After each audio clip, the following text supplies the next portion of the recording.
How did Adolf Hitler, a tyrant who orchestrated one of the largest genocides in human history, rise to power in a democratic country? The story begins at the end of World War I. With the successful Allied advance in 1918, Germany realized the war was unwinnable and signed an armistice ending the fighting. As its imperial government collapsed, civil unrest and worker strikes spread across the nation. Fearing a communist revolution, major parties joined to suppress the uprisings, establishing the parliamentary Weimar Republic. One of the new government's first tasks was implementing the peace treaty imposed by the Allies.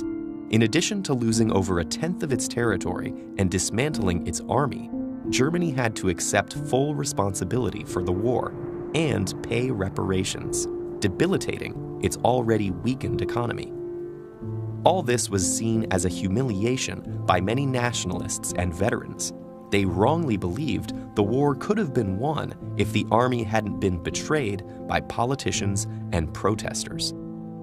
For Hitler, these views became obsession, and his bigotry and paranoid delusions led him to pin the blame on Jews. His words found resonance in a society with many anti-Semitic people. By this time, hundreds of thousands of Jews had integrated into German society, but many Germans continued to perceive them as outsiders. After World War I, Jewish success led to ungrounded accusations of subversion and war profiteering. It cannot be stressed enough that these conspiracy theories were born out of fear, anger, and bigotry, not fact. Nonetheless, Hitler found success with them. When he joined a small nationalist political party, his manipulative public speaking launched him into its leadership and drew increasingly larger crowds. Combining anti-Semitism with populist resentment, the Nazis denounced both communism and capitalism as international Jewish conspiracies to destroy Germany. The Nazi Party was not initially popular. After they made an unsuccessful attempt at overthrowing the government, the party was banned, and Hitler jailed for treason. But upon his release about a year later, he immediately began to rebuild the movement. And then in 1929, the Great Depression happened. It led to American banks withdrawing their loans from Germany, and the already struggling German economy collapsed overnight. Hitler took advantage of the people's anger, offering them convenient scapegoats and a promise to restore Germany's former greatness. Mainstream parties proved unable to handle the crisis, while left-wing opposition was too fragmented by internal squabbles. And so, some of the frustrated public flocked to the Nazis, increasing their parliamentary votes from under 3% to over 18% in just 2 years.